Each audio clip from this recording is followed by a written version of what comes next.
What's up, Middle Georgia Dawgpound? Welcome to another edition of the Middle Georgia Dawgpound Live. I'm your host, Brian. Matt, Kevin, what's up, fellas?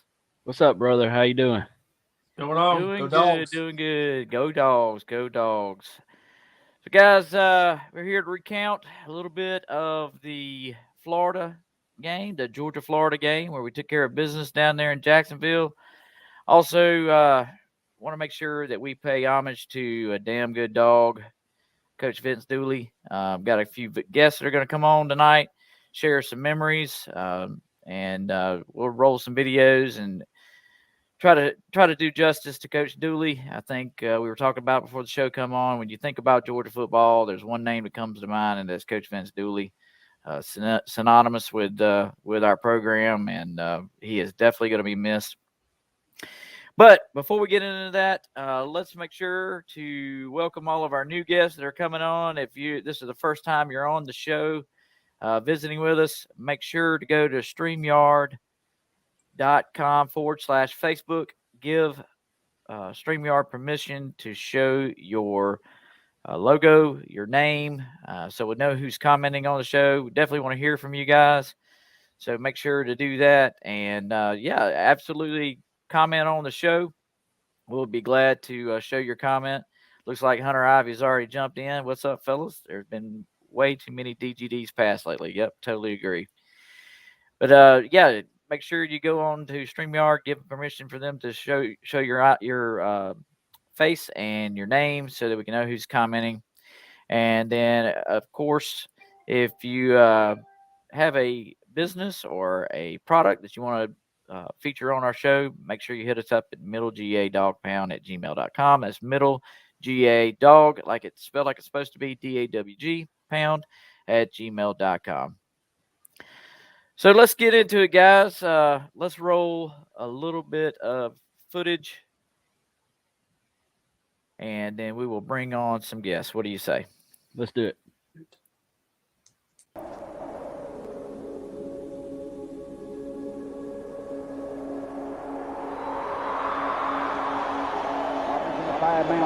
Front. There's a man. Got an echo. Say it again. You're the greatest group of guys I've ever been around as a team, and I love it. No individual has made a greater impact on the success of the Bulldogs in the 20th century than Vince Dooley.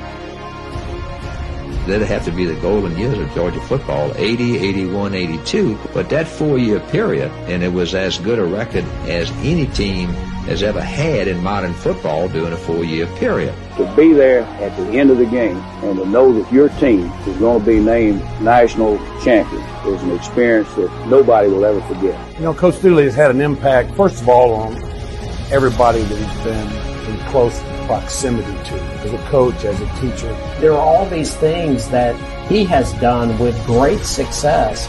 Life as a Bulldog has always meant something very special. It would be hard to list and certainly to prioritize all the things that all of us learned from Vince Dooley. He touched every life in the state and just did so much for our program. A wonderful human being and someone that has a huge, huge heart. Whether on the field or off, Vince Dooley's legacy is the dominant force in Georgia football history.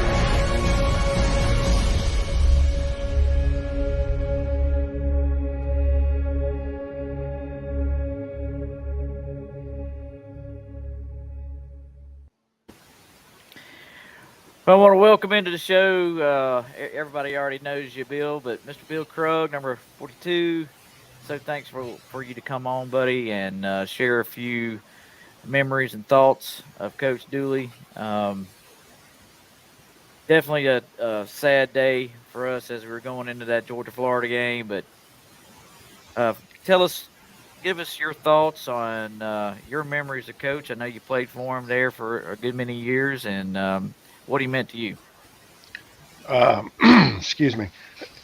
He meant the world to me, as he did to a lot of his players. And I'm not saying that Coach was perfect for every player, because I'm sure there are a lot of players that never really got to know him as well as some of the other players did. And, that's just life in itself. Coach Dooley was a very private, very straightforward, strict kind of person, and expected things out of you, demanded things out of you, and sometimes people maybe step over the line and they might get punished. Then again, there might be the guy who went 4 straight years and never did anything one way or another, never really had any interactions with the man outside of the actual field. And so they don't know how he felt towards his players as well as some of the other ones that you've heard in those comments leading up to it. I lean on that side of that fence because I know what happened in my personal circumstance while I was at Georgia, that it wasn't just because who I was or anything like that. He would have been with any of his players the way he chose to make a decision in my case. And that what I'm tapping around is going into my senior year, that spring practice that we had.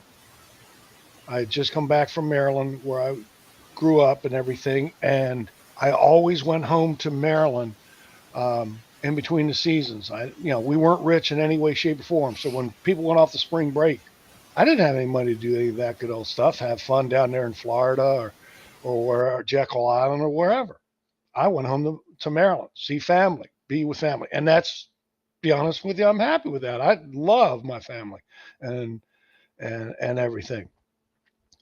But I'm so glad I did that, because that was the last time I saw my father.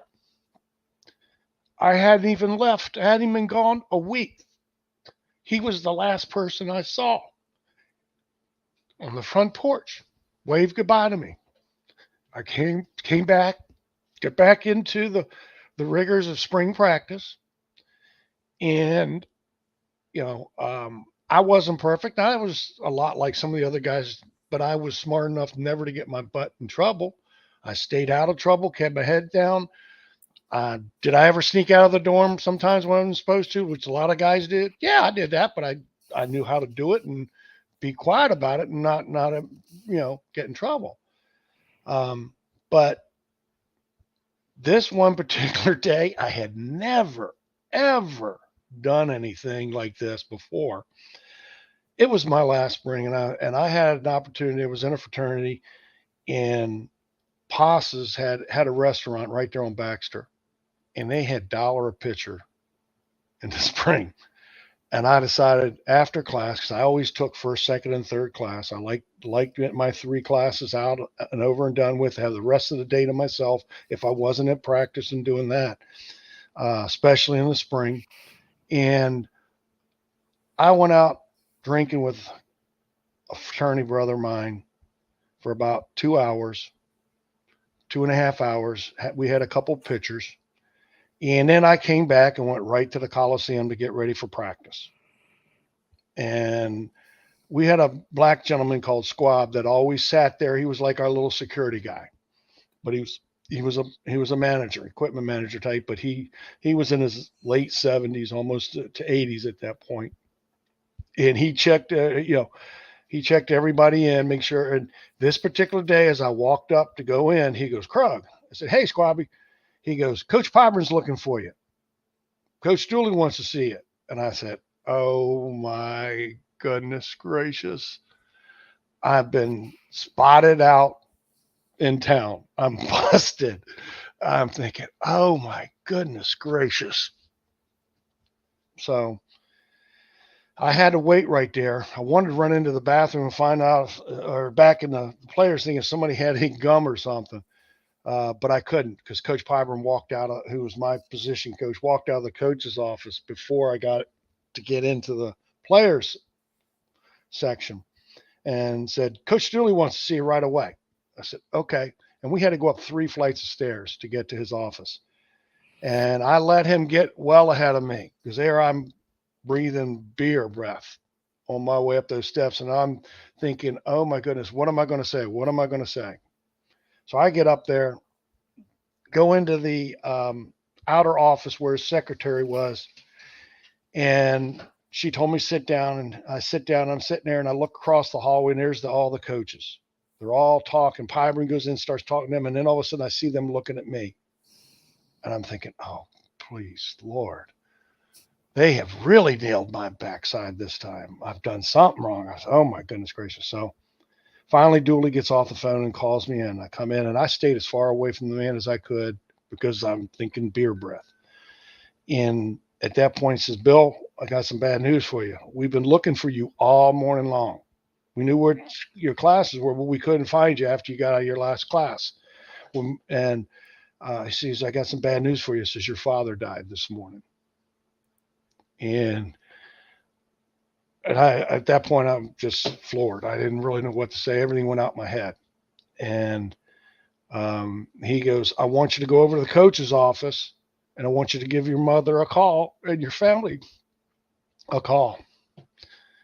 And I said, okay. And I said, then we're going to get you home. I said, sir, I said, no, this was either Thursday or Friday. I can't remember which day now, 45, 50 years almost ago. I said, no, I'll stay until Saturday, till after our spring practice at the stadium. We always go down on Saturdays and scrimmage down there. And he goes, absolutely not. He says, no, you're going in there. Your family needs you more than we do. You're going in there. You're calling your mother, because she's just worried to death, because they haven't heard from you. And this has been going on for hours now. They need you. And I'm assuming you're going to need them. So I go over and I call. Of course, we're crying and talking. Then the secretary makes my flight arrangements out of Atlanta. And like I said, I come from a poor family. I didn't have the money at that time. Make a long story shorter, Dooley paid for it, which was technically against the NCAA rules, as far as I know, back at the time of day. He paid for my flight to get home. Didn't pay for the return trip, because he told me, I don't care. Take all the time you need. Don't worry about coming back for practice. When you're ready to come home, back to Georgia, come back to Georgia. Stay at home as long as you want. So they had no idea, and I didn't either. I didn't know how long I was going to stay. And as it turned out, I stayed a full week. I came back the following Saturday, a little more than a week, because I came back the following Saturday and came in. They had a equipment manager pick me up at the bus terminal in Athens after I got back over, because the team was already down practicing. They had to take me back to the Coliseum, get dressed, and come back down. So I missed maybe half the scrimmage. And then when I finally went in, I pulled a hamstring, and there goes my spring practice out the window. I lost the whole senior spring practice, which is no big deal. But that's something that showed me that even though I was in my last year, that I made absolutely 100% right decision to come to Georgia, because of the man. Everything he ever told me he would do, he did. Everything. I'm Catholic. He's Catholic. So I'd see him at church. He knew if I got up after a game on Sunday, whether I went to mass after that little early morning practice we had to always get up for just to loosen our muscles up. We didn't do any hitting or nothing. We just went and semi-jogged around the thing and then a few things and we were no more than 30 minutes. And then we were to leave. They just wanted us really to get out of bed and stretch our sore muscles and everything. And at that point, I had to go to mass, and I'd see Coach Dooley over there. So every time on a Sunday, if I came back to Athens, I'd see Coach Dooley at mass. Tell me about these photos I pulled down off your Facebook page. This one right here. That one right there is my grandson and my daughter and niece. We met Coach Dooley up in the Alpharetta, Canton area. He was signing autographs. Somehow I caught wind that he was going to be up there. And I happened to be in Atlanta that weekend. So I told my daughter, we're going to go. We'll get him to sign some stuff. He was selling his books, one of his books. And that's that other one that's just a signature. That was from the cover that's for that photo of the book that he was selling at that time. I think it was a Kroger store because we were in the coffee shop they had there. I gotcha. Well, I do appreciate you coming on, my friend. That was a great story. One that most people never would have ever heard had you not joined our show, and I do appreciate you taking the time to come on and share those thoughts and memories of Coach Dooley, and we definitely appreciate you. And go ahead. I didn't mean to cut you off. No, I was going to say that's of all my stories on him, that's the one I cherish the most. I mean, there's football stories, but that's the one I cherish the most. He was my biggest supporter on the field while I played. He's the reason I started. I didn't start. People think I started 3 years. I did, but I didn't start the first two games. I played in both of them, but I was the number 2 guy in the first 2 games. And the guy who was in front of me dislocated his shoulder in the second game and couldn't start the South Carolina game. And so he wasn't couldn't start. He wasn't even traveling. He wasn't going to be able to play. So I started and played the entire game. And it was in that game that I did something that right in front of him that he always remembered. And from that point forward, I started the first half. Rodney was the second half for like 2 games. And when Rodney made a mistake, Dooley sent me in. Not my position coach. Dooley sent me in.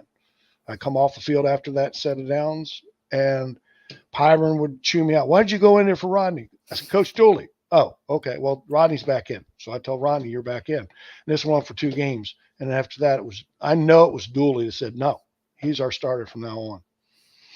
Pyron came around. Don't get me wrong.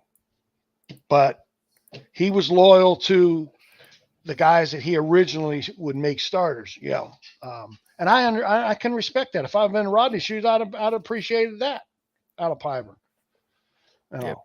But that's one of many others that I could have told. But I chose the one that was most cherished in my heart. Well, we do because that's the man I know. Yep, we do appreciate it, my friend. Well, definitely want to get Mr. Akacki in here. So thank you so much for coming on.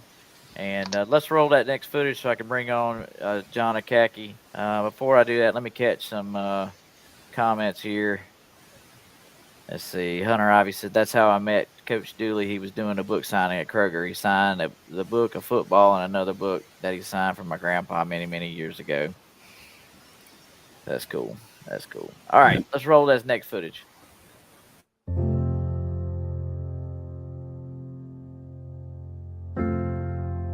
More than any other sport, college football is a world built by and known for the legends that stalk its sidelines. None was bigger, kinder, or more intertwined in the identity of his team than Vince Dooley.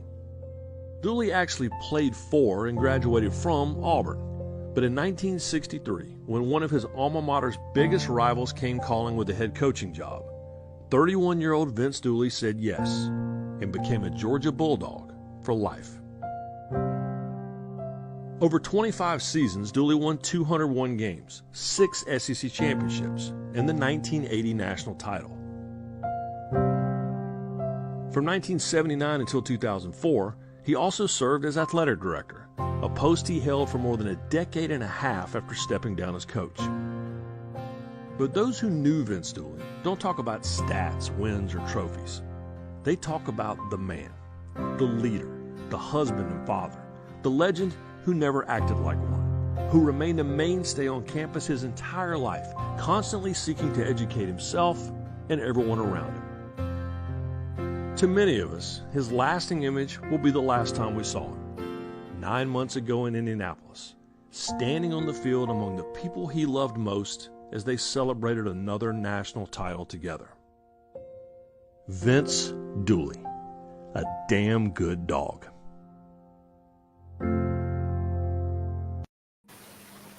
Yeah, that photo right there will be burnt into my memory because I cried like a baby. So yeah, that's definitely a good one. You guys know they're going to be honoring Dooley and Charlie Trippey this week during the game. I already have Vince's signature on the field, and then Charlie Trippey's is on the other end there as well. So just a cool tribute there. But Mr. Akacki, thank you so much for coming on, my friend. Gentlemen, thank you. Bill, that was excellent. Yes, sir. Yes, sir. Got me choked up, that's for sure. Mhm. I love you, Bill. What you got for I us got this two evening? stories that I want to speak to. One would be in 1974, the recruiting that Georgia started to do and was doing nationally. And think about this. In 64, Dooley comes on. He's 31 years old. Bobby Dodd has been owning Georgia, and Georgia Tech was the school in the state of Georgia for football. And he changed that within 2 or 3 years and put Georgia on the map and took Bear to task, and we beat the Bear, won a couple SEC championships. And then there was a lull, the Tangerine Bowl, and those guys. We didn't really win prolifically. But in 74, he started recruiting. And when I was getting recruited, they put all their efforts in. And he came to my house twice in New Jersey with Irk Russell. And they brought Buzzy Rosenberg one time. Frank Inman was on his staff for a while, and they brought Frank. And Saturday down south, there's an article about how my dad and Irk and Vince sat in our basement and had adult beverages and had a good time. And there's all truth to that. We miss Irk, and Irk and Dooley were quite a tandem. And I don't think, with all the things that we've accomplished under Coach Dooley's leadership, he turned Georgia around. You think about all the things he accomplished to get us back in the game, be relevant again. It was huge. And Alabama was owning the Southern football, and Auburn was really good, if you remember, for a while there. But Coach Dooley did something else for me, and a lot of people don't know this, but when I was 4 and 5 years old, there was abandonment, and I was institutionalized, and that put a real spin on my life that I didn't know how it would affect me away from home when I left New Jersey. And I wrote Coach Dooley back in about the year 2000, 2001. At the time, I had moved to a place where I was going to try to launch a redemptive ranch for damaged and abused children called Stillwater's Ranch. And it was going to be modeled after Eddie Staub and Chestnut Mountain up in Gainesville, Georgia's Eagles Ranch. And I told Coach Dooley I'd like to come discuss it and promote it, put it in front of him. And he invited me in. He had just hired Mark Richt. They were practicing while Dooley and I sat in his office. And I want you to hear this. He gave me, and I didn't know it was going to be this, He sat with me for 3 hours and we talked. And Bill, I don't know if you know all this, but we talked about my history as a young boy, what McDuffie did to me because I wasn't ready for a coach like Wayne McDuffie. And I don't know if y'all three, 4 fingers and 5 fingers, gentlemen, know this, but Wayne McDuffie was a manic depressive on lithium out of Hawkinsville. He played for Florida State. He was our offensive line coach in 77, 78, 79. And I tell you what, quite a bunch of fear in a lot of players. So I expressed this to Dooley, and I wanted to apologize to the man that brought me south because Bill will tell you I was an excellent basketball player. He'll tell you that Ulysses Norris and I probably were the best basketball players on our team. Bill and I played high-level softball, but I left a lot that I didn't produce on the field, and I was guilty about that. I felt guilty. So I wanted to apologize to Coach Dooley about that, but bring him up to speed why it just didn't work, even though I started like 3-4 games and had some nice plays that Munson announced. But Dooley gave me those 3 hours. And we were going to have Irk involved in this project. Herschel was going to get involved in this project. And then Irk died. He had a heart attack in Statesboro and died. I spoke to him. He had a place down in Fernandina Beach. But we were organizing this thing to launch this thing. And we were going to tie it in with Georgia athletes also. And Dooley loved the program. And his secretary walks in and says, well, the Speaker of the House is waiting to see you, Coach Dooley. And Coach Dooley looked at his secretary and said, he can wait a few more minutes. That's the kind of man he was. And it touches me, and Bill knows it touched him, the heart of the man and what he did to accomplish for Georgia to bring it to where it was. And there was a lot of people that, there's a lot of naysayers. The President Adams was supposedly against him. He didn't win enough at times, but things were changing. And he was quite the man and still gave all his life to Georgia. Think about that. Mm-hmm. Quite a touching story. I think we just lost an exceptional person and man. Yeah. Well, Bud, I sure do appreciate you coming on and joining in. We definitely enjoy having you and Bill on to share some stories, but I knew you guys had some special memories that you wanted to get out there to our audience tonight, and so I appreciate you taking the time to come on and do that. We're going to try to transition from a little bit of a somber mood here, but I wanted to make sure that I showed this photo of you and Bill and Coach Dooley. 2 years ago. That's pretty cool. This was before we were going to play Clemson, and it was 2 weeks before the Clemson game. That's awesome. Wow. That's awesome. Well, buddy, I appreciate you coming on. We're going to try to transition in and try to get into showing these highlights from the Georgia-Florida game and then get into talking about Tennessee. What do you say? Absolutely. We need to get going here. We got to win a game. Yes, sir. Yes, sir. Let's do it. We are underway here in Jacksonville. Bennett opens up under center. McIntosh the lone setback. Kenny, big hole, breaks the tackle at the 30, 35, 36-yard line.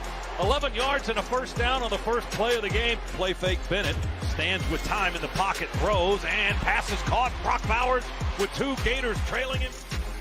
Quick snap, Bennett, play fake, throw it to the big O. Sheds 1 tackler. We've seen that before at the 21. Down the near sideline to the 15, maybe the 14.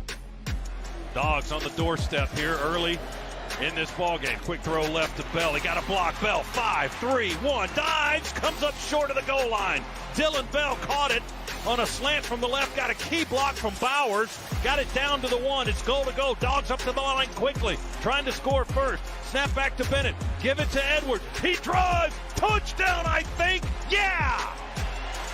Boy, great job of using tempo on this drive by the Georgia Bulldogs. Every time we got a first down or got a big play, we go hurry up. Got the Gators on their heels. He took a lick from Kamari Lassiter, and his teammates love that.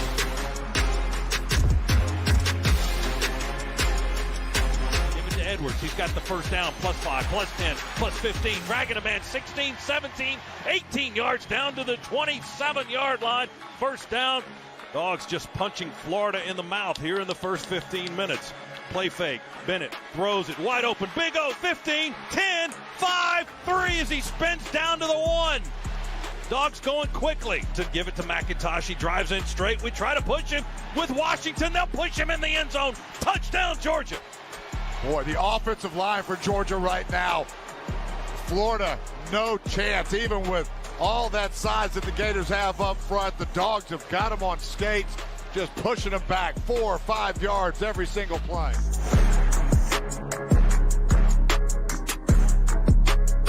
Play fake. Bennett wants to throw, and back shoulder throw. Oh my goodness! Caught Bowers off a tip. 40, 30, 20, 10. Touchdown! Touchdown! Brock Bowers caught the tip. Florida tipped it. Bowers stayed with it, and pay dirt for the Dogs. What an unbelievable play. I'm not sure if Brock Bowers is in the Heisman conversation, but that may have gotten him in the Heisman conversation. It was a back shoulder throw on a wheel route by Brock. Pretty good coverage there. That ball gets tipped up a couple of times. Brock stays with it, just waltzes into the end zone. In the backfield, Bennett drops back. Will throw it. Far sideline, one-on-one. McConkey breaks off. 2nd and goal from the Gators 7. Trying to add to a 21-3 lead. Snap back to Bennett. Throws it quickly on a slant to McConkey. Catches it between the hashes, and he gets to the goal line. Touchdown!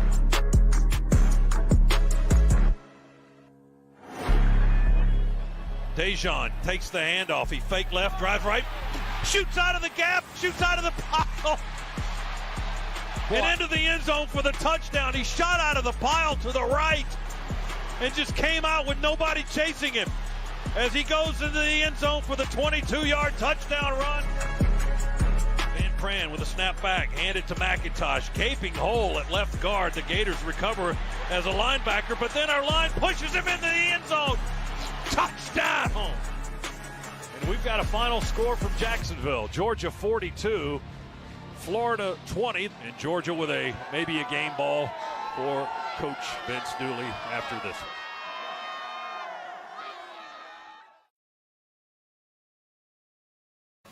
$42-20, fellas. Didn't quite cover the spread, but still a big win in Jacksonville once again for our Dogs. Took care of business. Came back home with some gator tail, and we are rolling. And the thing that I'm most excited about is the fact that our running game got going, guys. I don't know about you, but I was ecstatic to see us running over folks and making people pay in our running game. I guess the other thing that was really exciting, obviously, was the catch by Brock Bowers. It was cool to see Carson Beck and Vandergriff on the sideline going crazy after he caught that. I could not help but watch their faces. You got Vandergriff jumping up and down, and Carson Beck's going. Really cool game, and that kid is a unicorn. Let's just be honest. He is special beyond belief. What did you take away from the game, Matt, and what do you think we need to improve on? Well, you know me, I'm usually Mr. Critical for no reason. So, I mean, I'm just glad we're out of out of Jacksonville, because every time we play there, Stetson has these struggle tests sometimes when it comes to passing. But he got through. You know, he had a couple of interceptions there. One really not his fault, but he could have thrown 2 more. We're lucky someone got dropped. Even that one you showed, that play, that great catch by Bowers could have been an interception as well. So I'm not sure what the block there is for him, but I'm glad we're out of there. We're done with that, and so we can move on to him being more accurate in other space, especially as we get back to Athens. I'm just excited, like I said, that the ground game going. It's not the ground game of the past where we see these running backs who would do 2-3 yard runs, and all of a sudden they break it open for a 50-yard touchdown. But these guys are getting big chunks at a time. And like you watch that game, you're sitting there like, okay, that was an 80-yard drive, and it didn't seem like it was that long, but these guys were just doing these 10, 12-yard runs that were just moving the stick so quickly. You didn't even realize how fast and how close to the end zone they were until they actually got in it. So it was really encouraging to see that, like you said. Kevin, what did you take away from the game? What did you feel like that we needed to improve on after that game? My takeaways are the defense. You know, this is just my name for it. I've dubbed these guys the resilient defense. Y'all know that. I've mentioned that a time or two. And these guys got punched in the mouth as the game went along. We kind of got exposed by our young secondary, and I'm hoping that they have I think it was a good thing, actually, that it happened in this game right here. It gives them a learning experience. It gives them something on film to see what they did wrong.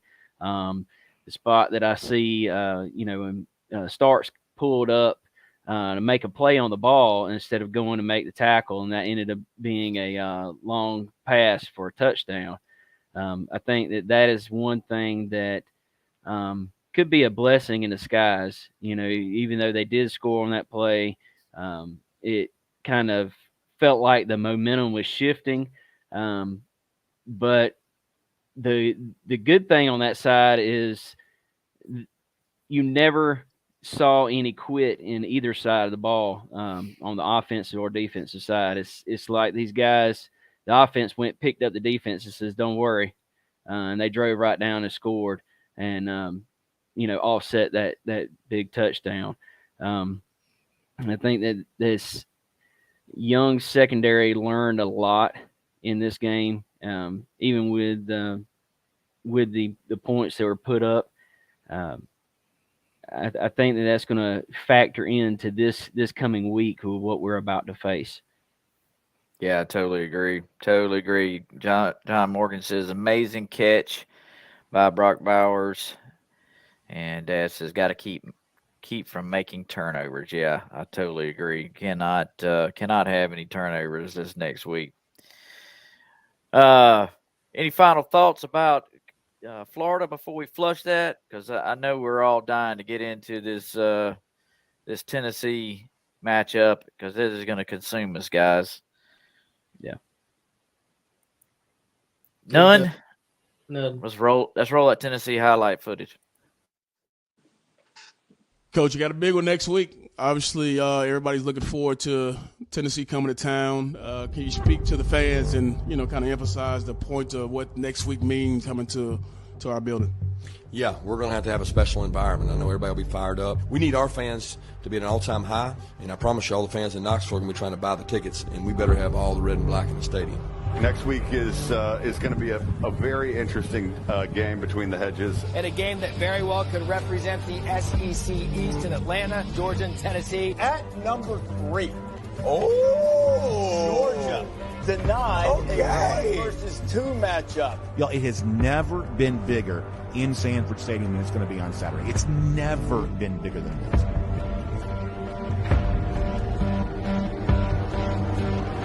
Georgia's proven when it's time to prove you're one of the best teams in the country, their game this next weekend. Oh, I can't wait. Oh, my goodness. It's going to be a 4-quarter dogfight, and these are the games that you live for. It's going to be a momentum game, so we need our guys to be there early and be loud and affect the game. These are the games people are going to remember. To be here in Sanford and play them, you can't get better.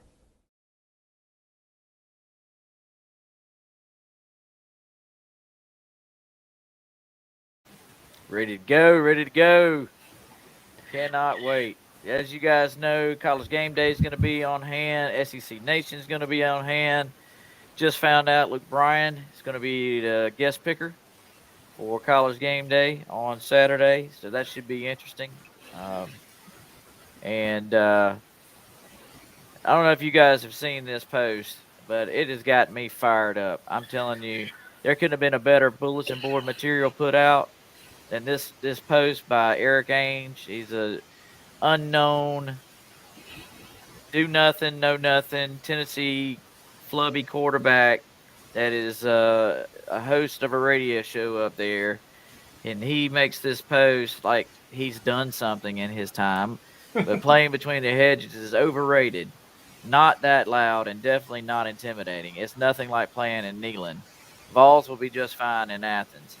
And I just had to call into their show this week, and I made sure to remind them that they probably should reach out to Arkansas and Notre Dame and see what they had to say about that. Probably because the times that they played, that Tennessee played in Sanford Stadium, it was, an unremarkable game, and that we knew we were going to blow them out. So there's no reason to be loud. But I guarantee you one thing. There's going to be some records set tomorrow and on Saturday in Athens, and one of them is going to be the decibel level. I can guarantee you that. Well, guys, you guys know we had our first college football playoff ranking. Georgia was ranked number 3, which I'm perfectly fine with. Just one more thing to motivate us for Saturday. I was not upset about it whatsoever. Seems like the Tennessee Volunteers feel like they've won the national championship already, which I'm perfectly fine with as well. What did you guys take away from that college football, that first ranking there? I think this is nothing more than a ratings stunt by the committee. That's all this was. The Tennessee is the new hot hand, and they want to just go on and jump on it while it's hot. Before they get into this weekend, because I think they feel like something big is going to take place, and I believe we all know that something big is going to take place. And let's get real. This game right here is going to decide the East, and absolutely, and they know it. And so they decided to go ahead and throw them up at number 1 while they could still do it. Well, I heard someone say that ESPN pours a bunch of money into the college football playoff committee, and they felt like that maybe that they did not want CBS to have the premier game or the 1 versus 2 game of the year. They didn't want CBS to be promoting that, and so that's one of the reasons for this, the pick. What do you think about that, Matt? I could see that happening. And the question is, do I care about those rankings? I didn't even watch the show. I don't care. I didn't either. All I care about is the Final Four at the end of the first part of December. So midway through December is all I care about. I think Kevin's right there. I think it's ratings grabbing. I think it's all, most of the things that we see nowadays are all driven by money. So this doesn't change any of that. Only thing I know is that come Saturday, it won't matter who's ranked 1 or 3, as long as we take care of the W. That's all that matters. I don't care totally what rank we have. We got to stop. We had that mindset all the time back in the day when we were with Coach Rick, where we would lose a game for some reason, and we always depended on somebody else to lose. We had somebody else to beat somebody else. We had to depend on somebody else. We're not going to do that anymore. We're just going to beat people in front of us. That's just how we need to do it. Yeah, most definitely. Yeah, totally agree. Dad says Georgia's been so disrespected. According to the media, there's no point in playing the game. It's all about Tennessee. Yeah, I totally agree with that comment. That's all you hear, is that we have no chance. So definitely agree with that comment. So Tennessee's head coach. Whoop, wait a minute. That's not Tennessee's head coach. It's Bobby Hill from Over the Hill. Here we go. Tennessee's head coach. That is Tennessee's head coach, right? Yeah. Okay, so that is right. Tennessee's head coach, Josh Heupel, has an illustrious career there with Oklahoma. He was a Heisman finalist, I believe, and when he was there at Oklahoma. Most recently was the head coach at UCF, and this is his second year at Tennessee, and they are rolling. So congrats to Coach Heupel for turning around that program, because it was a complete dumpster fire. The orange was not a Tennessee orange; it was a dumpster fire orange for a long time. So, congrats to him. As you guys know, we always cover our mascots that we're going to be facing up against here. We got Smokey, both Smokies, I believe. That Smokey is their mascot, and So we're going to be getting into the offense here, and I'm going to let Matt take it away. Matt, tell us what we need to be knowing about what we need to know about Tennessee's offense. So we're going to talk about what the mass media truly loves, which is offense. That's why we have Tennessee so highly rated. Why everybody loves Tennessee much, because they put on a show, and they're the offensive juggernaut that everyone loves to watch. That's why Georgia didn't get a lot of love last year throughout the year, because our defense was so good. Because I think defense is boring. Well, offense is fun. So here we go with offense. This is the number one rated offense in the country. No matter how way you look at it, if it's based off of points or yards or whatever it may be, they are the number one rated offense statistically in the country. They average about 49 points a game, led by their quarterback, Mr. Hooker here. I mean, he's a great quarterback. I'm not gonna lie, he's overrated. This guy has done a phenomenal job from first year in Tennessee now to where he's at now. He's done an incredible job progressing and getting better. So that's part of their driving forces with him. He's got 21 touchdowns, only one interception. That's pretty stellar. I mean, not going to lie about that at all. He's running about 2,300 yards passing. Let's not forget he's also the third leading rusher with 338 yards rushing as well. So, I mean, he's definitely going to be a weapon with his arm and with his legs when he has to be. As we get into the running backs as well, they're two running backs. Very similar to kind of how Georgia has their running backs. They don't have one guy who's the big, who's their big workhorse. They split up between the two main guys here with Mr. Wright and Mr. Small. They only have a difference in 3 yards apiece. One has 5 touchdowns, so Mr. Wright has 5 touchdowns. He averages about 5 yards a carry, which is pretty good. And then Mr. Small has about 3 yards less. They're both almost about 500 yards rushing, and he has 8 touchdowns. He's averaging about 4 yards, 4.5 yards a carry. I mean, very solid backs. Almost like we would see with we have like our two guys. I mean, we split ours out over 4, which is 4 running backs, but they have these 2 main guys they have. After that, it's a big drop off with their running backs. So it's these top 2 running backs with Small and Wright, and then Hooker is their third leading rusher. So we got to have those guys definitely pinned in when it comes to our run defense. With the wide receivers, we know their big home run hitter they have here with Hyatt. He has almost 1,000 yards. It's 907 yards receiving with 14 touchdowns. He's averaging 20 yards. He touches the ball. That's pretty incredible. Know which way you put it. That's pretty dynamic. So we got to make sure we keep an eye on him. After that, it's a pretty big drop off. I mean, that sounds kind of bad with this great passing and receiving core, but after that, the next person down is 450 yards, almost half of what they have, and he only had 2 touchdowns. The third, and that's McCoy. Their third leading pass catcher is Keaton. Sorry, Keaton. 357 yards with 3 touchdowns.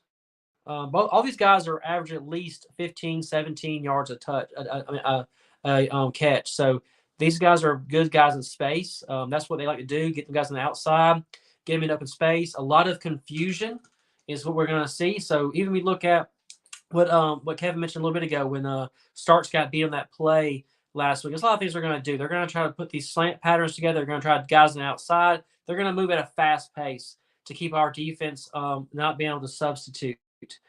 So how we beat that is we really stop their run. That sounds crazy to say, why are we talking about stopping their run when it's such a big passing offense? Because they still run the ball. So if we can stop the run, that gives us opportunity to get our guys changed in and out when it comes time for getting our defense some breather, some offensive players. We do know we got some depth issues when it comes to guys staying healthy right now on especially our secondary. So it's going to be a big deal for us to, I think, ultimately stop their run and not so much contain Hooker, because I think we see when the containment piece happened, like we did in the SEC championship game. We tried to contain Young. He threw the ball over the field because he had time. We got to put pressure on them. We got to draw in at least 5 guys in attacking their line and their quarterback each time. Make him put those balls in tight windows and make mistakes versus giving wide open guys who have time to get open. So those are our main guys we're looking at. And for their offense, I'll hand it over to the defense. Hey, appreciate it there, Mr. Matt. Good information there that we need to remember. Did you want to cover that, Matt, before I move on? So yeah, I'm sorry about that last slide there. So if you look at the just based off of yards, offensive yards, the number 1 and number 2 offensive teams in the country are Tennessee and Georgia. So we can talk about how great this offense is for Tennessee. Let's not forget how good our offense is as well. We may not put up as many points. We're only putting up averaging 41 points a game, which is better than last year. But we're moving the ball the same kind of pace they are, at the same yardage, with the same consistency. So there's not a drop off between their offense and our offense. They're just the ones that get polarized for it. Yep, totally agree. All right, Kevin, take it away, my friend. All right, so we're going to jump into this wonderful Tennessee defense that's ranked 80th overall. They're 8th in rushing defense and 127th in passing defense. They allow per game roughly about 400 yards per game. Just kind of got a few stats to go over per big games that they had. Against Florida, they allowed 594 yards. Bama was 569, and Pitt was 416. So overall, this defense has allowed some pretty hefty yardage to be put up against them, and we all know these are, they've gotten into these shootout type games that we don't need to get involved with in when we face them. Just got a couple of players that I'd like to highlight. Your first is a defensive end. This guy has had 20 tackles overall for the year and 5 sacks. He is a speedy guy off the edge. Those sacks that he had came in. He had 1.5 in the Kentucky game and 2.5 in the LSU game and 1 in the Pitt game. Obviously, he had none in the Alabama game when he was facing Bryce Young. I'm thinking of that is because of the way they attacked him. They attacked with the offense, with speed, and trying to beat them, just getting the ball out quickly. This guy can be real disruptive off the edge on that end slot. He's a very aggressive guy. He's didn't cover his weight and height. His 6'3", 245. I looked up his 440. I think it was 4.7.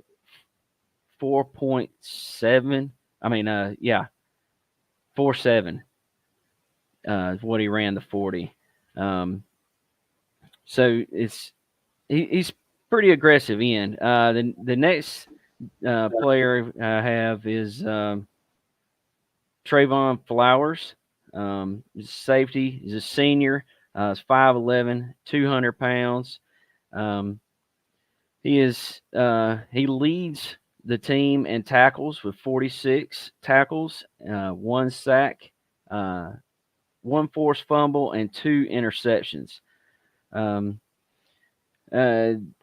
In the Alabama game is where he produced his highest number of tackles for the game, for the season.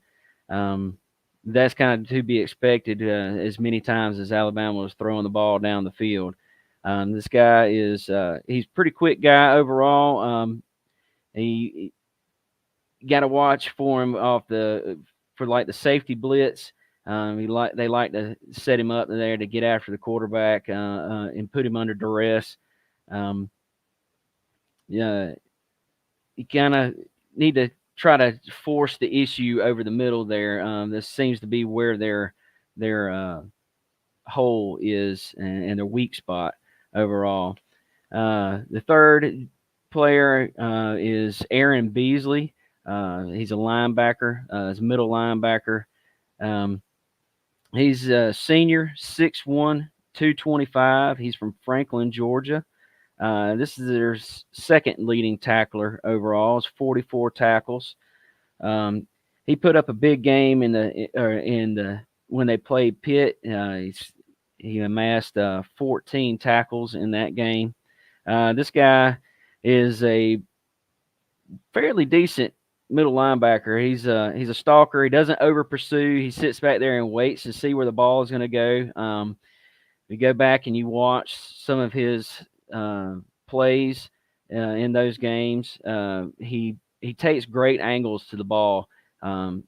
He doesn't blast off and try to get to where he's over pursuing and get a bad angle or somebody gets past him. So this is one that we've got to address and learn a way to beat this guy when it comes to our run game. Overall, these guys, we've got to control the line of scrimmage when it comes to their defense to establish our run game. I think if we do that, we can rack up big yards. That's something that a lot of these teams have gone away from when they've played them. They've tried to go blow for blow with the passing game. I think if we establish our run game, we should be able to move the ball down the field methodically with great success. Cool, man. Thanks for pointing those players out. I think that our receivers versus their corners, we're going to win on that each and every time. I'm interested. I'm bringing John and Bill back in because I want to hear what their perspective is on the game and what they feel like the key to the game is going to be. John, tell me what you feel like, how we match up offensively and defensively against Tennessee's team, and what do you feel like is going to be the keys to our success? Well, while we were listening, I took my iPhone and I went to Tennessee's schedule, and I went to the box scores of their 5 best opponents, and I've done this a few times in the last few weeks getting ready just to think about how we would match up, and I looked at also the team stats versus the box scores, and I didn't look at the opponent's box scores as much as I looked at the box scores for Tennessee against those opponents.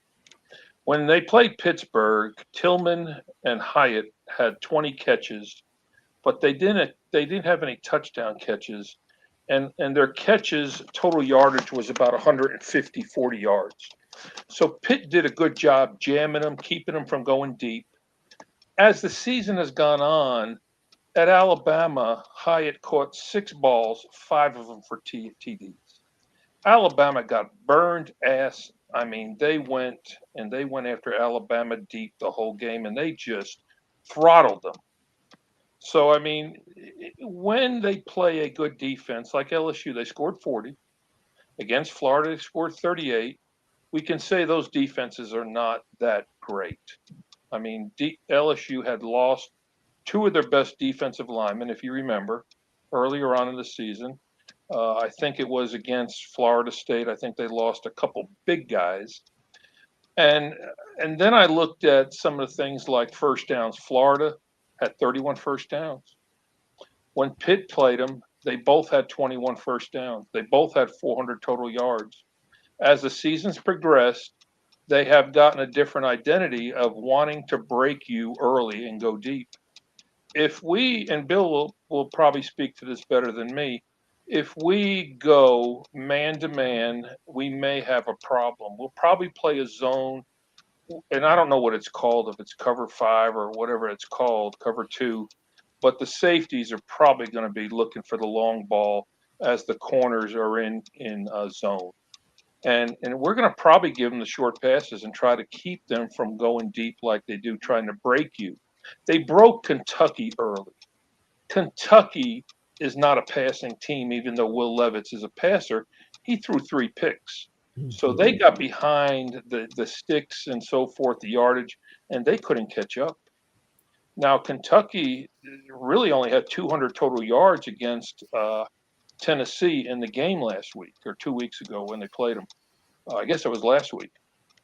That's poor for Kentucky, but Kentucky's not the same team they were last year. So my synopsis is we match up really good. I think our fans are going to be surprised. I think Tennessee's fans are going to be more surprised. I think we're going to put it on Tennessee. And I think that Las Vegas is getting it right. But we've got to show up. We can't have breakdowns. And I think we win this game. I like it. I like it. Well, I want to get your prediction in a minute, but I want to hear what Bill has to say. Not going to be completely backing up with what Mr. Akacki said about our defensive secondary. I honestly think we can match up with them man-to-man. That's one thing I've been extremely pleased with this year is our secondary. Wow. Every secondary, don't care how good they are, you're going to have a moment where you have a breakdown. You make a mistake. And I know there was that one, I forget which team, was a second teamer, though. At the end of the game, it was the only touchdown they scored. It was like our third game of the year. It was in the right-hand corner of the end zone at home. But that was the second team. I like this kid Lassiter. I like Malachi Starks. We got Ringo, who has moments where his only weakness I see is he looks too much in the backfield and he loses sight of where the guy is a little bit. He can run. So he's running with the guy, but the guy there might be a 3-yard spread at times, and he's looking back. That's great if the ball, like in the Alabama game in the national title, was slightly underthrown. But if Bryce Young throws it on the mark, I don't know if he's going to be able to make up that ground, Right. But he's improved tremendously. I honestly like our secondary. I mean, and Bullard's back. I mean, our fifth and sixth defensive backs. I like what they're doing this year, much more so than last year. Last year they played good, but I see them playing even better this year because they had to get better. With the exception, and Lassiter was here but couldn't practice because of injury. He's a redshirt freshman. He had to basically redshirt last year, but he was around to see everything. So I'm bullish on our playing man-to-man against them. I don't fear Tennessee's throwing the football at all. We just need to get pressure on them. That's the key on defense. We've got to get pressure. I don't think we've blitzed nearly as much this year as we did last year. I don't know if that's because they've been holding back and they want to support the secondary with more underneath people. Maybe they're holding it back for this time. There's going to be a game. They're going to probably put a lot of pressure on. I don't know. It seems to me that they're playing the similar defense to what we did last year. It's just that the teams are getting the ball out faster before we get there. I think I saw some analytics where they were saying now take out the Auburn game because Robbie Ashford was running for his life the entire time. But other than the Auburn game, most of the teams were getting the ball out in an average of 2.5 seconds. Well, that's difficult for anybody to get to the quarterback in that amount of time, right? Correct. And that's great as far as I'm concerned. If they're going to get rid of it, then guess what you're going to have? Unless they somehow break one for a long run, you're going to get a 6-7 yard completion at best.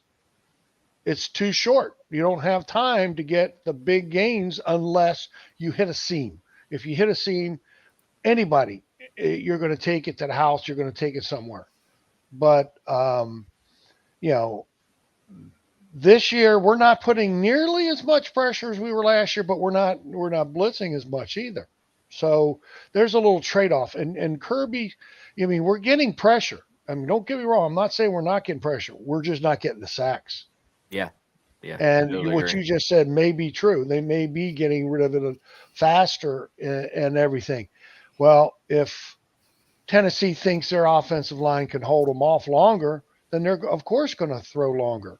When in that Kentucky game, one of those big plays that they made was a 70 some odd yard touchdown. There wasn't a defensive back within 20 yards of the guy when he caught it. Mm-hmm. Anybody could throw that one. He didn't even try to throw it to. He made sure he completed it. It wasn't thrown like in stride. The guy just casually caught it because he still was 20 yards past the defensive back. I mean, any team would have completed that pass and everything. But their running game, I think we're gonna have our hands full. But I think we're gonna stop the running game. Make them throw the football and all. Try to stop and make them one dimensional. Georgia does a real good job of you're going to score on us. We're going to do our damnedest not to give you big, quick scores. You're going to have to nitpick us to death all the way. You're going to have a 12, 14 play drive. My only fear is they'll go real fast. And we still got some young linebackers. They've got to be ready. They're getting better. You're not seeing them not being better in play in position like they were in the first 2 or 3 games. There was confusion there. They'll put so much pressure with the speed of it that I hope that doesn't get these young guys confused.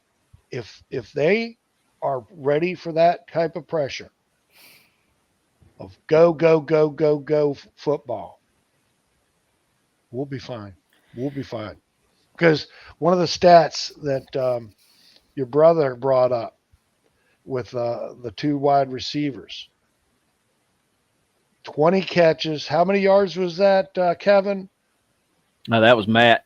Or Matt, how many yards? Those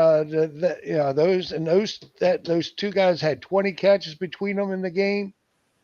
Yeah. And then that's going on. Then you turn around and say, okay, do the math on the rest of their catches. 7 yards. Mm-hmm. Same thing with do the math on some of the other ones. You take out a couple of the big plays, their yardage isn't all that hot. That one guy that you were talking about on the defensive side, one of their I think it was Beasley that you said had 44 tackles. Had 14 in one game. Yeah, that was in the Pitt game. And they played 8 games, right? Yep. So that means you have 30 tackles in 7 games. That's not even 5 tackles a game.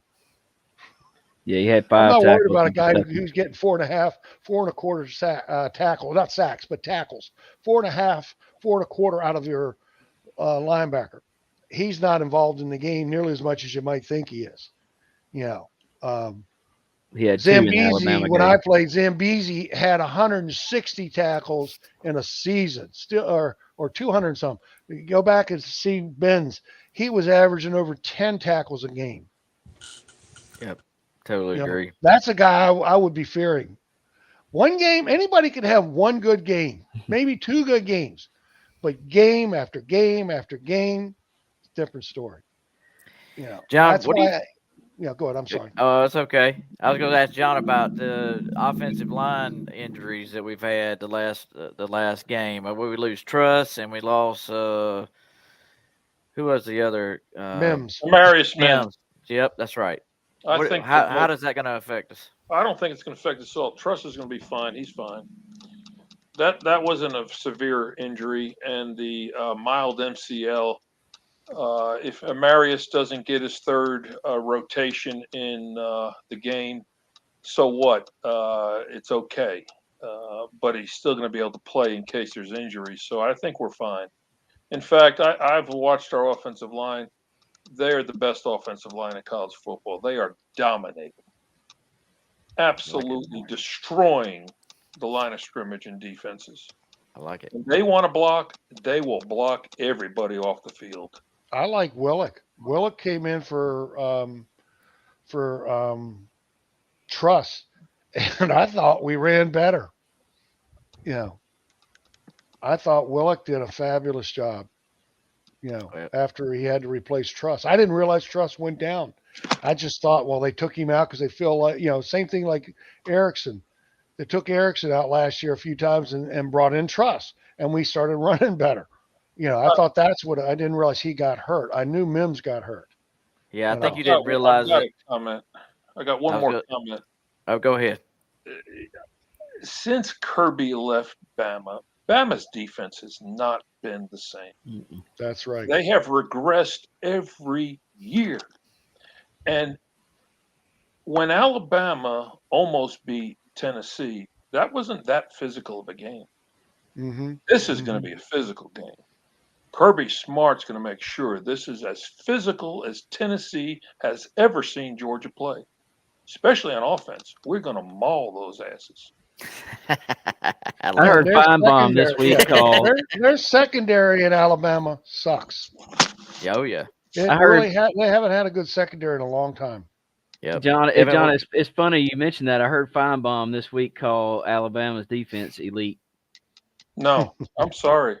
There's no way. But he did give Georgia more credit. He says, but Tennessee's about to face a better defense than Georgia. Unfortunately, the media and other opposing coaches want us to fail. Yep. They are tired of somebody pushing Alabama aside. Yep. They don't want that. I agree.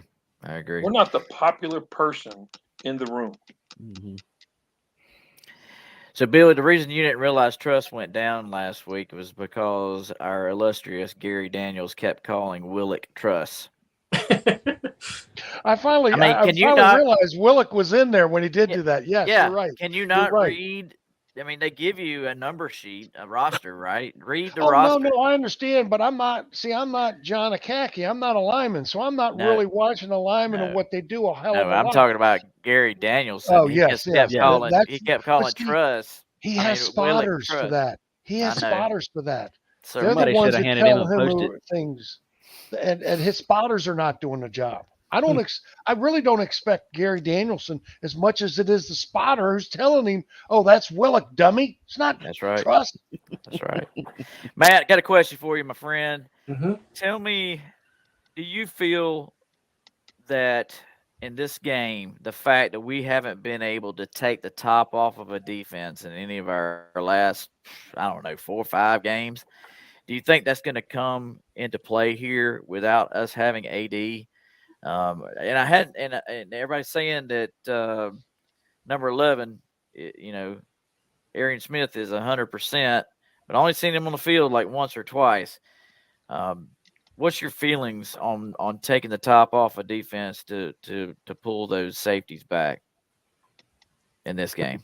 I think eventually, like I said, if we get to and I think we talked about earlier, if we can continue that ground game and make them draw them guys in to that box and then have the opportunity, because like I said, they're going to come after us. So you talk about like Bill was just talking about how you don't have much time to get rid of the ball. If we can get 3 seconds, you get Arian Smith on a beam line towards one of the corners, a straight line to we can open that thing up pretty easily. But that's got to be where we're doing some kind of play action, so drawing the ball to the side and then bringing that safety down to open those lanes up for those guys to do. I think we can do it. I just don't think this year, as much as last year, Bennett has had that accuracy like he has in the past. I mean, and so it's just like he's throwing balls behind guys, or he's throwing balls in the double coverage sometimes. And so I'm not sure if it's his mindset of where, when they say, okay, here's the playbook, and you use your options, he is stellar. But when they say, okay, you're going to run this play, you can see him with the times when he is like, okay, I'm throwing the ball to this guy on this play no matter what happens. And you see balls thrown into double coverage, or you see these little what do you call those those pass. Yeah, those little small passes out to the flat to these flare pass out in the flats. Yeah, and there's 2 linebackers out there. Why are you throwing it to McIntosh in the flat when he's got 2 guys on him? Like, he's automatically just throwing the ball no matter where it is. So I think they got to give him the leniency to make his adjustments at the line if he needs to. When he has options, he is way better. I mean, way more efficient than he is when he's stuck to a certain play calling. Why do you think that he hasn't scrambled in the last few games? I mean, it seems like when he's moving out of the pocket, that is when he's most dangerous. When What Akacki said, I think that offensive line is just giving him plenty of time. He doesn't need to scramble. They're mauling those guys, creating a good pocket for him.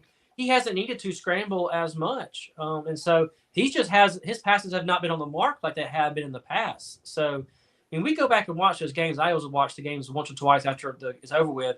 I mean, there are at least 5 or 6 balls every game that not just drops. They're balls that he's throwing behind guys. Yeah. I'm not sure if it's the timing's off or what it may be, but it's not because the offensive line. I mean, he doesn't need to scramble because the offensive line's doing a great job, just like Akacki said. He's having 2 seasons because early in the season they were talking about how good the strength and how quick his ball was getting out and everything. But about 3 games or 4 games in, rumors started going around that he hurt his shoulder. Mm-hmm. And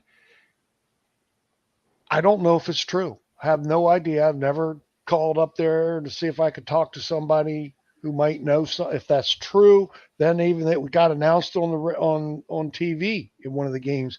And then you started seeing him doing this with his arm. I think it was last game, which kind of makes me think that maybe that's true. And on the shorter throws, it's not as bad as it is on the long throws. Mm-hmm. And that's maybe why his deep balls are not as accurate. And that's why people are not respecting his deep ball. Mm-hmm. They're willing to let you have a shot at it one-on-one or something. But when was the last time he actually completed one that he hit a guy in stride?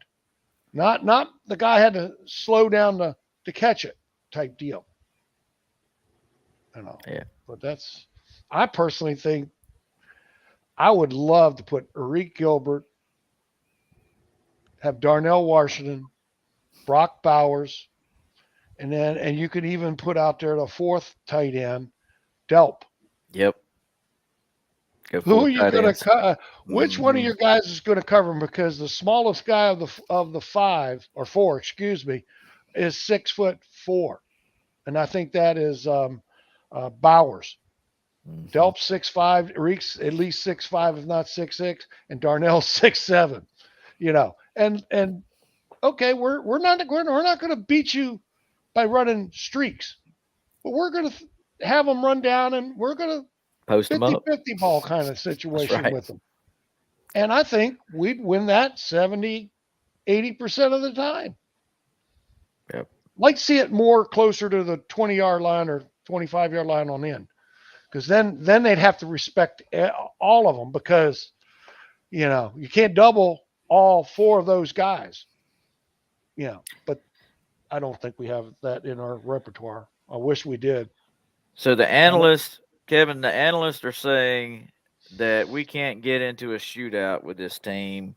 We can't go blow for blow.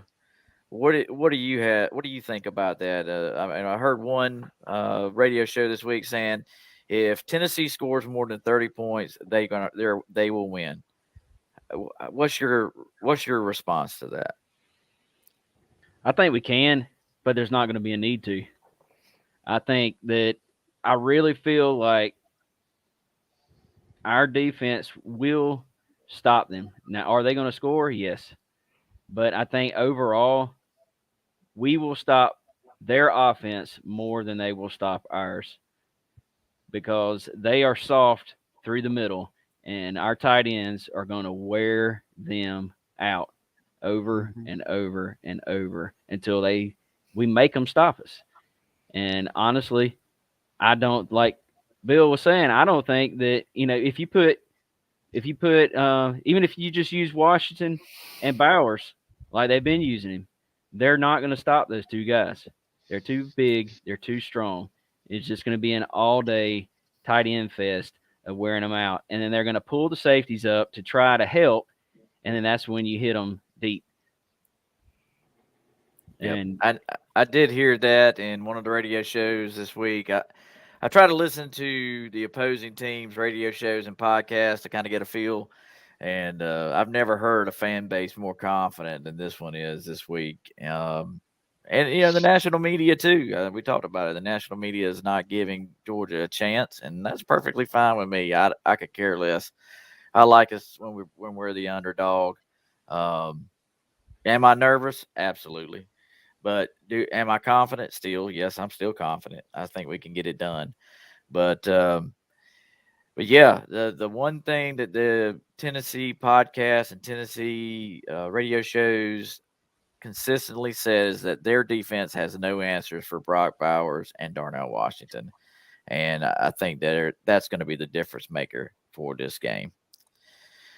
Well, guys, let's get into these the Week 10 predictions and try to nail this thing down because we are already on an hour and 20 minutes, and I knew it was going to be this way. But let's try to blitz through these things. What do you guys say? Do it. All right. So this Week 10 matchups, we've got Texas versus Kansas State.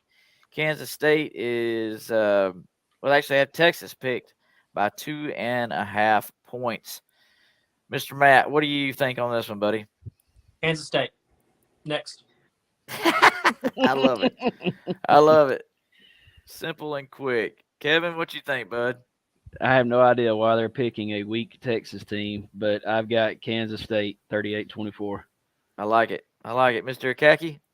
No comment. I'll pass. I like it. Bill, what you think about this one, bud? Kansas State. Hate to be a repeater, but yes, Kansas State. And this is going to be a high-scoring game. Gotcha. I like it. I like it. So our next game that we picked out of the bucket here was Kentucky at Missouri. Matt, what you think about this one, bud? I'm picking Missouri. I'm picking Ford. I think those guys don't give up. I think they're tough, and I think Kentucky is just a little bit softer than they were last year, and I think Missouri is gonna win that game. I like it. Kevin? I am picking Missouri. I don't think Missouri's defense gets the credit they deserve. They're tough. They don't give up. But I think it's going to be a close game. I got Missouri 28, Kentucky 24. Wow. Bill? I'll take Kentucky. They're going to be upset with their way they played last week. And It will be a tight game. It'll be in the 20s. But I think if Kentucky plays a great game, their season will be survived. But if they play lousy in this game, they're packing it in for the rest of the year. Yeah, I don't think that's the. Yeah, I don't think they will. I don't think I they will. agree. Yeah, I think. What'd you say, Matt? It's hoops season. Are you saying Kentucky's a basketball school? Mr. Akacki, what you think, bud? I'm taking Kentucky because it's basketball season.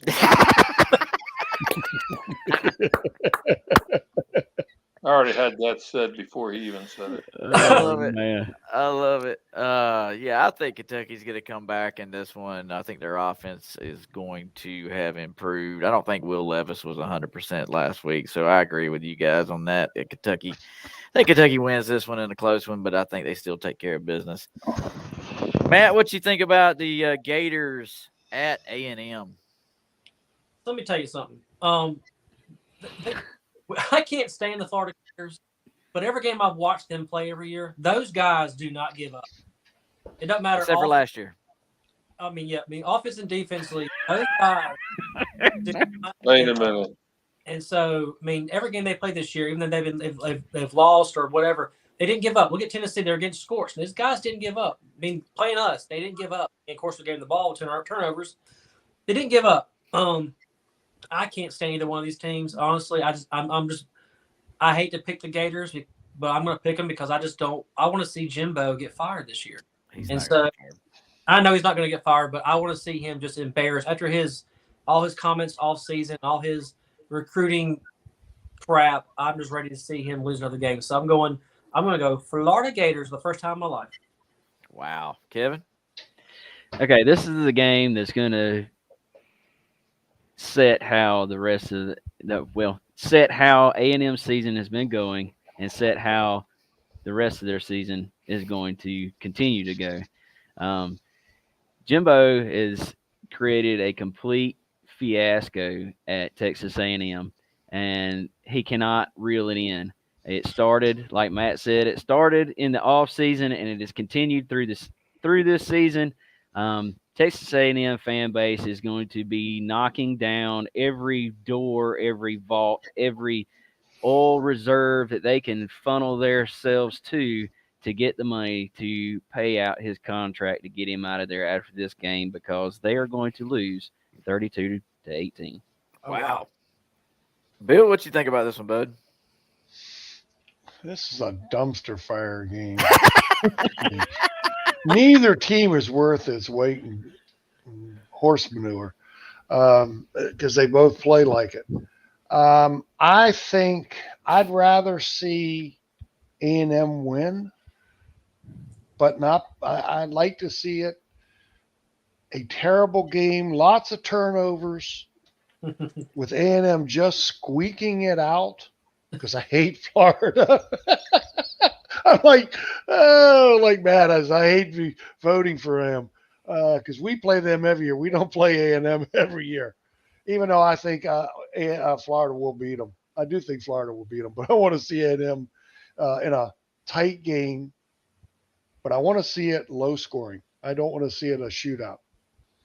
Because that doesn't benefit either one. If they have a low scoring game, then both their offenses suck. Yep. That's what I want to see. Mr. Akacki, what you think, bud? God doesn't like either of these schools. But God did tell me he was proud of Billy Napier for kicking off Brenton Cox. Yes. So we're going with the Gators because the Gators know Napier's serious, and I think they show up. Yep. Hunter Ivy says Florida wins 31-14. I forgot about my comments there, Hunter, so I apologize. I didn't get your other predictions. Here, let's see. Kentucky wins 24-21. And Hunter says Kansas 30-13. So I like it. Ask Hunter that we need some lottery numbers for this. I know, man. I know. Tell Hunter I still haven't got anything in the mail yet. Well, I gave him your address, so he has it. He has it. Alabama, LSU. I'm going to start with Mr. Akacki on this one. Alabama, that's an easy one. I like it. Bill? Bama. I like it. Even though it's at LSU, that's going to, What time is the game? That's really what makes the difference. See that Tennessee, all they talk about is we beat LSU at LSU, but you beat LSU at 11 o'clock in the morning. Yeah. That's the difference. Nobody goes to that game at 11 o'clock in the morning at LSU. You got to get LSU good and liquored up and have all those fans go in there good and liquored up and then go beat them. That's when I want to. Then I am a believer. But until you do that, don't come at me with that. Yeah. All right. So you saying Alabama there, Bill? Yeah, I think Alabama will take care of him. It'll be a good game, but I think Alabama comes out on top. Kevin? Alabama, huge, 42-20. Gotcha. Matt? LSU is not deserving of the top 10 ranking that they deserve. This just goes to show how terrible these rankings already are. This team is, they should have lost to Auburn. These teams should have at least 4 losses right now. They should probably be 4-4, but right now somehow they escaped out. They're 5-2, and they're only banking off because their losses are from Tennessee and Florida State, which is dumb. You lost to Florida State. You shouldn't be ranked. How are you a top 10 team and lose to an unranked team? I have no idea. But so I'm going to put it in there. I'm going to say, Alabama big like everybody else. All right, that's to sell airtime. It goes back to my earlier point, and that gives Alabama another top 10 win. Yeah. I hope Hunter's right. Just saying. Yeah, it's a night game at LSU, y'all, 7 o'clock. So the LSU fans will be good and liquored up. Mm-hmm. I want to change my score. So they might pull off the upset. No way. Have Kelly Brian is Kelly not beating Saban in his first year. Go on, move on. Let's move on. Yeah, I don't think it's going to happen either. We need somebody in the West to challenge Alabama. I agree. I still had Alabama with 2 losses, But I was picking Ole Miss to pull off the upset on Alabama because Alabama's got to go to Ole Miss, but I'm not so sure it's going to happen because Ole Miss's defense looks terrible. But we're moving on. Clemson at Notre Dame. I think this might have the criteria of a major upset. What do you think there, Matt? I really want to root for Clemson. I really do because I just truly hate Notre Dame. But Clemson's offense is just not good. But I'm going to keep staying like I've been all year long. Even though the Clemson's offense is not that elite, their defense is still a pretty decent defense. I think they're top 15 defense. I'm going to still stick with Clemson winning the game over Notre Dame. Wow. Kevin? Yeah, I'm going with Matt on this. Clemson's defense wins them this game. It keeps them in a close one. I got Clemson 28-21. Wow. Bill? I am going with Notre Dame. Yes. I'm going to go with Notre Dame too. The luck of the Irish will get it here because Clemson has no offense worth a crap. Yeah. John. I don't know. Did I know they substitute one with the freshman, but I wonder if he's going to play much. Yeah. Or he didn't look much better DJ on a short leash. Yep, I agree. Mr. Akacki, what you think, bud? I don't think Notre Dame is the type of program that is going to fold in the last half of the season. So they're at home. They've got the pedigree. Clemson is suspect all the time. I don't care who they're playing. They're suspect. Notre Dame wins this by 7. I like it. Hunter Ivy says, I'm rooting for the Fighting Irish. Go Leprechauns. Clem sucks. Shouldn't be in the top 4. No. Notre Dame wins 24-13. I like it. Was there another comment as well? I missed Kyle Vincent says, I think one of these teams that play this weekend will only stay in the single digits. I think he was talking about the Clemson game, Clemson-Notre Dame game. All right, so the game we want to talk about, this is the one for the big prize. Whoever wins this goes to number 1 or stays number 1. All right, Mr. Akacki, give me your prediction on the. Well, I'm certainly picking Georgia, but let me give you a little bit more rationale. All right, go for it. The Tennessee offense scores 34 against Pittsburgh. They score 44 against Kentucky. They scored 38 against Florida. They score 40 against LSU. Of course, they scored 50-something against Alabama. You can throw that one out. There's no way the Georgia defense is going to let anybody score 35 or more or even 30 or more. So I'm going with the Dogs. I'm thinking 42 or 38 points that the Dogs can score. I don't think Tennessee can break 31. I'm going with the Dogs 42-30. Wow. I like it. Don't you take my numbers, you son of a. This is a family show. It's going to be a 10 to 12 point game difference, and I'm with John. They'll be lucky if they get 30 points. I Be like lucky if they get 30, and I think we will get in the 40s. But I think it's going to be low 40s because Kirby's in them. Once we've got and we'll have a bigger lead, and they will score late in the game to get to 30 because Kirby's going to go conservative once we've got that big lead,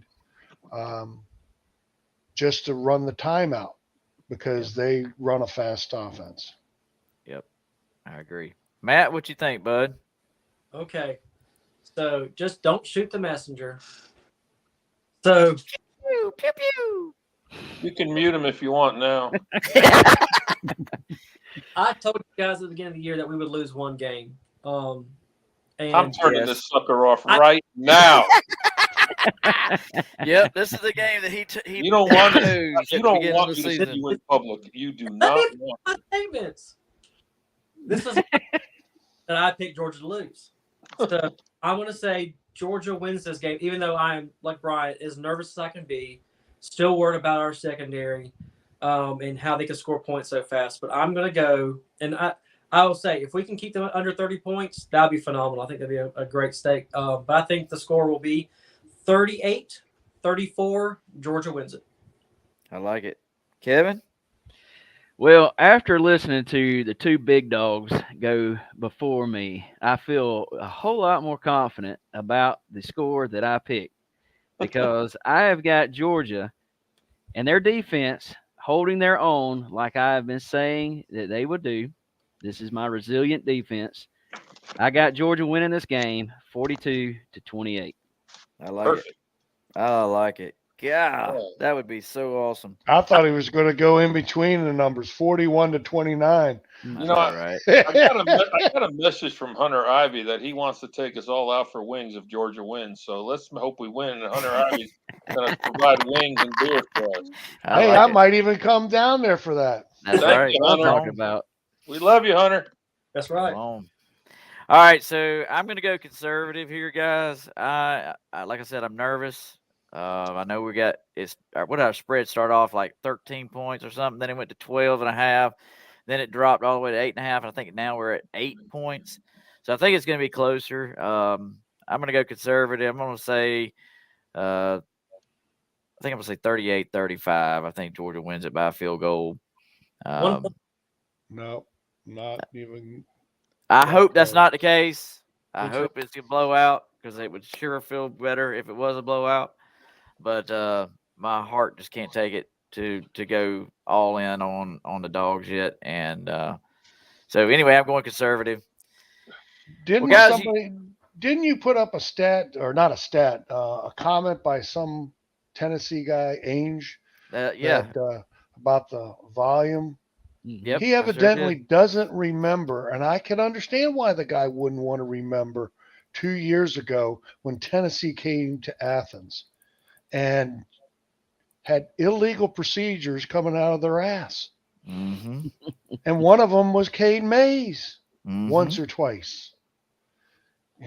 So, yeah, we will be very quiet while they decide one of their guys is going to be constantly moving too early.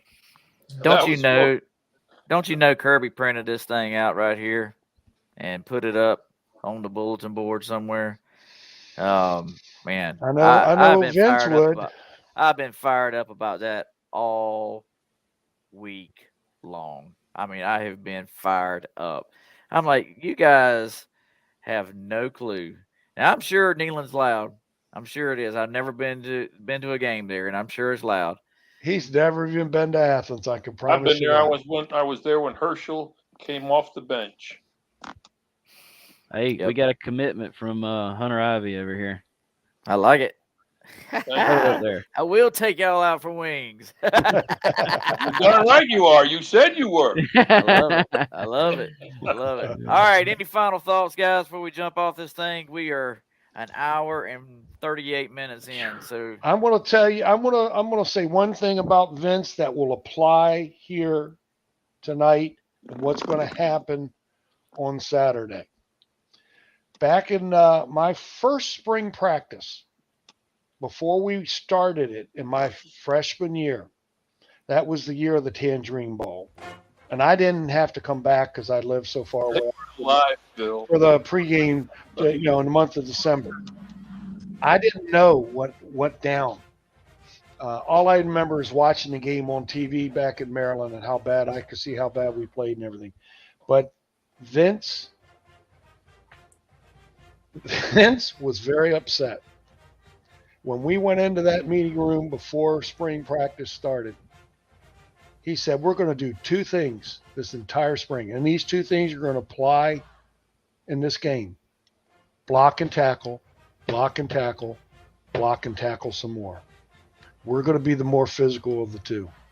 And Tennessee's going to, know it at the end of the day. I like it. And that's what we did. Blocked and tackled that whole spring. I've never tackled so much in my life as that spring practice. I like it. Mr. Akacki, what you got, bud? Final words? Yes, sir. Final words. I would not have. You're done. I would not have been a dog if it wasn't for Vince Dooley and Irk Russell. So homage to those men and passing recently, Vince. I'm just grateful for that because I have had a great life in the state of Georgia. Well, we're definitely glad to have known you, and I'm so glad I got to meet you and you joined our group. And you've been a great contributor, and I'm so glad to call you friend, and you and Bill at both, and so glad to have you on the show. Kevin, Matt, you got any final thoughts, bud? Yeah, so I'll go real fast. I have 5 key points I think that we need to do to win the game. First one is secondary has to play the best game of their life. That doesn't mean that doesn't mean get turnovers and interceptions. That means just cover well. I think it goes back to what Bill was saying. If we can just cover them well, not leave them open, it'll make it a lot harder on Hooker to score points. Second is applying pressure to the quarterback. That doesn't mean sacks. I think with this, we've done really good all year long. We've put pressure on the quarterback. It's not producing sacks, but we're making these guys get out of the pocket and scramble and throw the ball away. That's just as good. Third thing, we have to convert on third down. Some of our best offensive games that we've had is because we've been able to convert on third down. So we got to do that again. The fourth thing, force Tennessee to field goals. They're going to score some points. Let's make sure those points are field goals and not touchdowns. And my last piece is don't miss tackles. Going back to some of what you guys talked about here earlier, we can't miss tackles if it's missed tackles on sacks, which we've done several times this year. We don't have sacks because sometimes we just miss the tackle. Or we can't miss tackles in open space and let guys run for 40 yards for a touchdown. So those are my 5 key points. I think we do that well. We win the game just like Akacki and Bill said, winning by 14 points. I like it. Well, Dad said I missed his prediction. He has 37-27, and then this just popped up. Now he's changed it to 55-23. I don't know which one I like better. That one I don't necessarily agree. It's 55. I know, right? Kevin, what you got, bud? I will say this. Tennessee is not going to really ever be in a more physical football game. We have the most physical defense in America. I agree with that. You can count on that. And they're young, too. They're young.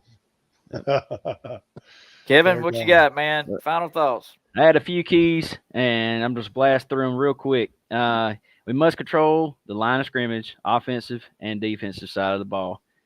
We must establish the run. We need our young linebackers and DBs to step up this game and have the game of their lives. We must keep Hendon Hooker uncomfortable in the pocket because he's just like Bryce Young was last year. If he gets comfortable, he's just going to sling and blast us.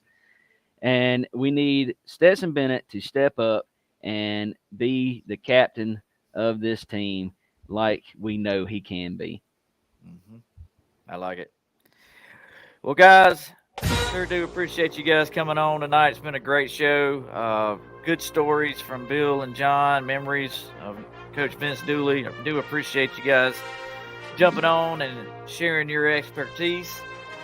We're going to have a remote show next week at the Matt, you want to tell us where we're going to be? So we're going to be live. Can't hear him. So please come out. Be there for the show. Where? Say it again. We're gonna be at Fall Line, downtown Macon, next week for the Mississippi State game premiere and the Tennessee follow up. So that's where we'll be. So come on out. Get a brew with us. Will we be allowed to have an adult beverage? Absolutely. I will be having adult beverage live on TV. All right, great, guys. It'll be on Matt, too, John. Absolutely. All right, guys. Hunter Ivy's the one that's playing. Hunter Ivy's playing. Yep. All right, we'll see you next week. And Go Dogs! Go Dogs! Go Dogs! Amen. Go Dogs! Amen.